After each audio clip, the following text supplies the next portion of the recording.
creating a loving blended family, only to have your own grandmother repeatedly slam the door on your innocent stepson. Each excuse more hurtful than the last. But when the final rejection comes, one family member's bold stand turns the tables in the most satisfying way imaginable. Get ready for a story of betrayal, boundaries, and sweet, sweet justice. If you've ever felt the sting of family exclusion or dreamed of standing up to unfair treatment without regret, this one's going to hit home. Smash that like button. If you're Team Justice, subscribe for more heart-pounding revenge tales, and let's dive into a family's explosive showdown that left everyone questioning who is really in the wrong. I never thought a simple family gathering could shatter everything I thought I knew about love, loyalty, and blood ties. But that's exactly what happened when my grandmother's quiet bias turned into a full-blown war. One that exposed the cracks in our family and left me fighting for the child who wasn't mine by blood, but was every bit mine by heart. My name is Emily, and at 28, I've built a life I'm proud of. I've been married to my husband Alex for 5 years now, but we've been together for 7. He's 30, a steady guy with a kind soul, and he brought the greatest gift into our marriage, his son Liam, who's now 8 years old. I've been in Liam's life since he was just 11 months old, changing diapers, soothing cries, and watching him grow into this bright, well-mannered kid with a smile that lights up rooms. He's not my biological child, but the bond we have? It's unbreakable. I love him like my own, and he's called me Mom since he could talk. But not everyone in my family saw it that way. My grandparents, especially my grandma, have always been the heart of our extended family.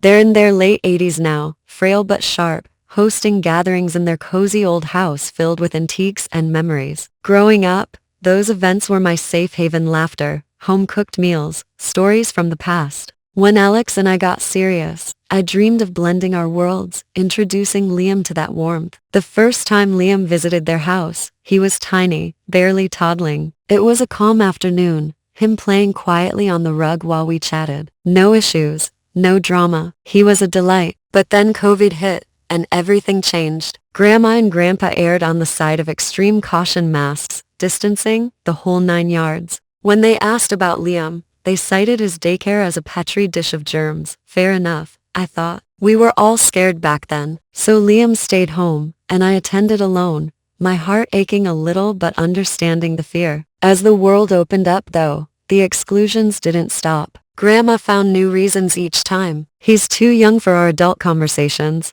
The house isn't child-proofed. We don't have toys here. It started as subtle suggestions, but soon became outright bans. I'd feel that familiar twist in my gut, a mix of hurt and confusion. Why him? He was well-behaved, polite, always saying please and thank you. But Grandma's eyes would narrow slightly when his name came up, her lips pursing like she'd tasted something sour. Children are disruptive, she'd say, her voice laced with that generational disdain. I swallowed it for years, not wanting to rock the boat. Alex noticed, of course. It's her house, her rules, I'd say, forcing a smile. But inside, it burned. Liam was family, my family. Excluding him felt like excluding a piece of me. The breaking point came with the latest gathering, a casual family dinner planned for a weekend. Grandma called, her voice chipper at first. We're having everyone over, but could you come without the boy? There are too many breakables in the house. You know how kids are.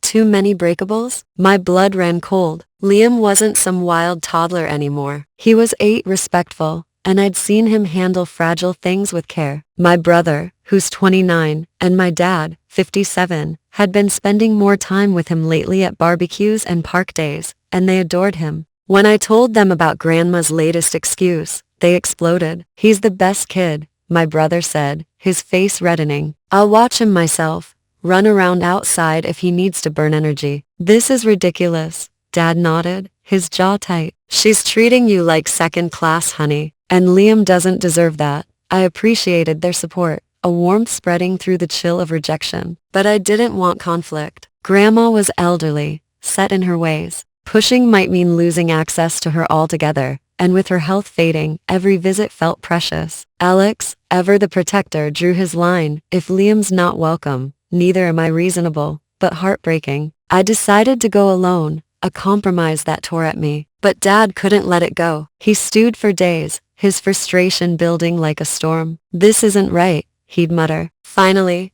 He convinced me to send a message. My fingers trembled as I typed, "Grandma, Liam is family. He's well behaved, and the boys will vouch for him. Please include him. He's part of us." Her response was swift and sharp. "No, my house, my rules." That's when Dad took over. He called her directly, his voice steady but edged with years of unspoken resentment. "You're disrespecting Emily's family, treating her like second class. Liam's a good kid. Why exclude him?" The call escalated. Grandma's voice cracked with anger. "Don't tell me how to run my home." And just like that, the gathering was cancelled. "If it's such a problem, forget it all," she snapped, hanging up. The silence after was deafening. Grandma's fury hung in the air like smoke, her decision a self-inflicted wound. Dad's call-out wasn't planned revenge, but it felt like justice all the same. For years, she'd wielded her hosting power like a weapon, excluding Liam with flimsy excuses that chipped away at our family. Now, her stubbornness had backfired spectacularly. No gathering, no control, just isolation of her own making. I felt a rush of validation, my chest loosening for the first time in ages. Alex hugged me tight. "You did the right thing standing up." Even Grandma's anger couldn't erase the truth. Liam mattered. And by canceling, she'd proven our point. Her bias was the real disruption. In the end, revenge isn't always about big gestures. Sometimes it's simply refusing to bend to unfairness, letting the antagonist's own rigidity be their downfall. Family should lift you up, not tear you down. And protecting your loved ones? That's not disrespect. It's love in action. If this story of family exclusion and hard-won justice fired you up, smash that like button and share your own tales of standing your ground in the comments below. Have you ever faced a similar family bias? Tell us, NTA or wrong. Subscribe for more emotionally charged revenge stories that remind us all, boundaries aren't optional. See you next time.